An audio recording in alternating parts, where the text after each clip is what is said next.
Hello friends, আজ অনেক দিনের পর তোমাদেরই রিকোয়েস্টের একটা ভিডিও নিয়ে চলে এলাম। অনেকেই রিকোয়েস্টটা করেছিলে যে আমার চুল কাটাটা। তো আজ কী কাট করবো জানি না, তোমরা দেখেই বলবে যে আমি এটা কী কাট করেছি। তো সেই যে অনেক দিনের অপেক্ষায় ছিলে তোমরা, সেই অপেক্ষার আজ অবসর হলো। তো চলো চুলটা কেটেই নিই। তো আমার অনেক বন্ধু রয়েছে যারা বিভিন্ন ধরনের হেয়ার কাটের কথা বলেছো অনেক দিন ধরে। আর এই রিসেন্ট আমি একটা শর্ট ভিডিওতে বলেছিলাম যে আমি এই লম্বা চুলটা কেটে ফেলতে চাই। তোমরা কী কাট দেখতে চাও সেটা খুব তাড়াতাড়ি কমেন্টের মাধ্যমে জানাও।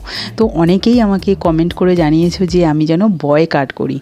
তো এই কাটের কথা বলতে গেলে আমাকে একটু বলতে হয় যে আমি কি করে পারি এই লং হেয়ারটা কেটে বয় কাট করতে। আর হ্যাঁ, করতে পারতাম যদি আমি খুব শহরে থাকতাম। একটা গ্রামের খুব সাধারণ পরিবারের একটা গৃহবধূ, সে যদি এত বড় লম্বা চুলটাকে কেটে একটা বয় ছাট করে ঘুরে বেড়ায় তাহলে কেমন লাগবে। তোমরাই আমাকে কমেন্ট করে জানাও কেমন লাগবে। তোমরা যদি বলো যে হ্যাঁ ভালো হবে, তাহলে আমি নেক্সট বার চেষ্টা করব যে বয় কাট করে ঘুরে বেড়াতে। সেটা এই মুহূর্তেই সম্ভব নয় বলে আমি সেই জন্য বয় কাট করলাম না। তবে দেখো একদম ছোটও করলাম না, একদম বড়ও করলাম না, কিভাবে কাটলাম বা কতটা রাখলাম সেটাও পুরো ভিডিওটা কিন্তু ওয়াচ করবে। আর এই যে চুলটা কেটে ফেলার কারণটা কি তোমাদের বলি। আমার কয়েকদিন ধরে প্রচুর পরিমাণ চুল উঠছে। তার একটা ভিডিও আমি তোমাদের দেখাবো। আমার চ্যানেলে তোমরা ভিডিও দেখতে থাকো, সব কিছু জানতে পারবে বা দেখতে পাবেও। তো এই কয়েকদিনে এত চুল উঠছে যে আমি থাকতেই পারছি না। দেখতে পাচ্ছ যে নিচের দিকটা আমার চুলের ডগার দিকটা একদম কিন্তু সরু হয়ে গেছে, কারণ ওই চুল উঠে যাওয়ার জন্য। এক সময় যখন আমি প্রেগনেন্ট ছিলাম তখন কিন্তু আমার চুল এত হয়েছিল যে আমার একদম গোড়া থেকে আগা পর্যন্ত চুল সমান ছিল প্রায় বলতে গেলে। তো তারপরের থেকেই ছেলে হয়ে যাওয়ার পর এখন যত একটু একটু করে বড় হচ্ছে আর ততই আমার চুল উঠছে। সারা ঘর দর বিছানাপত্র সব জায়গায়, খাওয়ার থালা টেবিলে সব জায়গায় যেন চুল পড়ছে। সেই জন্য রাগ হলো যে আমি তো সেভাবেই চর্চা নিতে পারছি না, আমার পরিচর্যা করতে পারছি না চুলের। তো যদি একটু পরিচর্যা করতাম হয়তো একটু ভালো হতো। কিন্তু কি বলো তো, এত বড় লং হেয়ারটাকে পরিচর্যা করাটা মুখের কথা নয়। বাচ্চা সামলে, সংসার সামলে, চুল সামলানো চাপের। তো এই সময়টা আমি ভাবলাম যে না, আমার চুলটাকে ছোট করে রেখে যত্ন নিলেই মনে হয় বেশি ভালো হবে। আর তাছাড়া কী বলো তো, সব সময় স্নান করার সময় পুরো চুলটাকে আমি ভেজাতে পারি না। একদম যেটুকু ভেজাই শুধু সামনের দিকে একটুখানি জল দিয়ে ভেজালে সেটাও শুকনো হতে চায় না। আর এখন ওয়েদারটাও তো জানো যে কখন বৃষ্টি হচ্ছে কখন গরম পড়ছে, যে বৃষ্টির সময় চুল শুকনো হতে চায় না। আর এই যে সারা বছরই বলতে গেলে যে বৃষ্টি হচ্ছে, আর বৃষ্টির সময় কিন্তু চুলটা বেশি ওঠে বলতে গেলে বর্ষাকালে। তো এই সময়টা আমি আর সামলে রাখতে পারলাম না। শেষমেশ এই যে তোমাদের রিকোয়েস্ট বলতে গেলে অনেক দিন থেকে রিকোয়েস্ট করেছিলে যে আমি প্রত্যেকের চুল কেটে দিই, কেন নিজের চুলটা কাটছি না, বা নিজের চুলটা কিভাবে কাটবো সেটাও বলে দিয়েছিলে।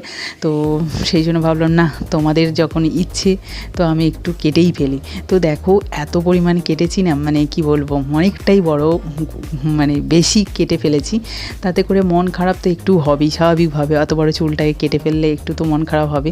কিন্তু তার মধ্যেও মনে হচ্ছে যে চুল যে ঝরে পড়ছে সেটা তো আরও বেশি কষ্টকর। সব সময় যদি অতটা করে চুল উঠে যায় সেটা কষ্ট আরও বেশি যেন মনে হলো। তাই কেটে ফেললাম। ইন্দ্র একটু বলেছিল যে না কেটো না, তাতে খারাপ লাগবে দেখতে। কিন্তু আমি ওর কথা রাখতে পারলাম না, কেটেই ফেললাম। আর ভাবলাম যে না, এবার কেটে নিয়ে ভালো করে যত্ন নেব। আর কিভাবে যত্ন নেব প্রত্যেকটা ভিডিও তোমাদের সাথে কিন্তু আমি শেয়ার করব। তো এখন দেখো এই যে চুলটাকে সামনে নিয়ে কিভাবে কাটলাম, এটা কিন্তু খুব ইজিলি নিজে নিজে চুলটা কাটা যায়। এটা পার্লারে গিয়ে একটা চুল কাটতে গেলে কিন্তু ওরা অনেক ভালো অবশ্যই চুল কাটতে পারে, বা পার্লার বুঝতেই পারছো। তো আমি নিজের চুল নিজেই কাটতে চাই, বা নিজেই আমি কিন্তু ছোটো কি বলবো, যবে থেকে বুঝতে শিখেছি বলতে গেলে আমি, আর আমার চুলটা যবে থেকে এই বড় হয়েছে তবে থেকে কিন্তু আমি নিজেই চুল কাটি, কারো দিয়েই চুল কাটাই না, বা কোনো পার্লারে কোনো দিন চুল কাটিনি। তো দেখো এখন চুলটা কেটেই আবার সেটাকে ভালো করে ফিনিশিং করে নিচ্ছি। আর তোমরা বলবে কিন্তু চুলটা আমি কেটে ঠিক করেছি না ভুল করেছি, তোমরাই আমাকে বলবে। যদি ভুল মনে হয় সেটাও বলবে কেন ভুল করলাম, আর ঠিক যদি মনে হয় সেটাও কিন্তু বলো প্লিজ। তোমাদের কমেন্টের আশায় বসে থাকি এবং তোমাদের যে মূল্যবান কমেন্টগুলো মানে পেয়ে ভীষণ ভীষণ পরিমাণে আমরা খুশি, মানে বিশেষ করে ইউটিউবার যারা আছি অবশ্যই মানে কি বলবো খুশি হই বা খুশি হব বলে তো আমরা মনে করি, বা আমি তো মনে করি। তো দেখো চুলটা এবারে কি কাট হয়েছে। দেখো একটু মন খারাপ হলেও বেশ খারাপ লাগছে না, মনে হচ্ছে যে ঠিক আছে, খুব একটা ছোট মনে হচ্ছে না। কিন্তু দেখো শেষ পর্যন্ত ভিডিওটা প্লিজ।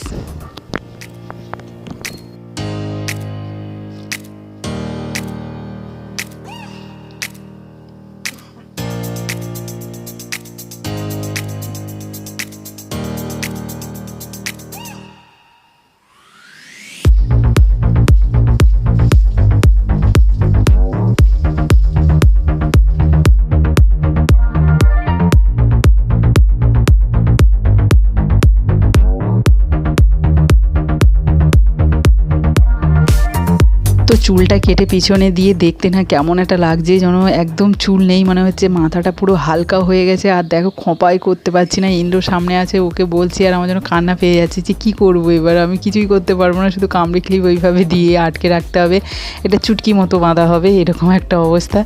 আর এই দেখো পিছনে চুলটাকে নিয়ে এবার আমি কী করবো বুঝতে পারছি না, শুধু গার্ডার টাডার দিয়ে ক্লিপ দিয়ে আটকে দেখছি। এবারে মানে শেষ পর্যন্ত মানে নিচের দিকটা একদম লেজ মতো হয়ে রয়েছে, তো ভাবছি যে একটু কেটেই দিই, যা হয় হবে। তো দেখো আবার একটু কেটেই দিলাম, তো এইভাবে রাখছি। তো প্লিজ প্লিজ আমার ভিডিওটা পুরোটাই ওয়াচ করো, আর তারপরে কমেন্টের মাধ্যমে জানাবে আমি চুলটা কেটে ঠিক করেছি না ভুল করেছি, আর কেমন লাগলো সেটাও কিন্তু কমেন্টের মাধ্যমে জানাবে। আর ভালো লাগলে তো লাইক করবে, শেয়ার করবে, আর চ্যানেলটা প্লিজ প্লিজ আমার সাবস্ক্রাইব করো। আর আজকের মতো এখানেই বিদায় নিচ্ছি। আর হ্যাঁ, এরপরে তোমরা কী ধরনের ভিডিও দেখতে চাও অবশ্যই কিন্তু কমেন্টে জানিও। তো আজকের মতো টাটা।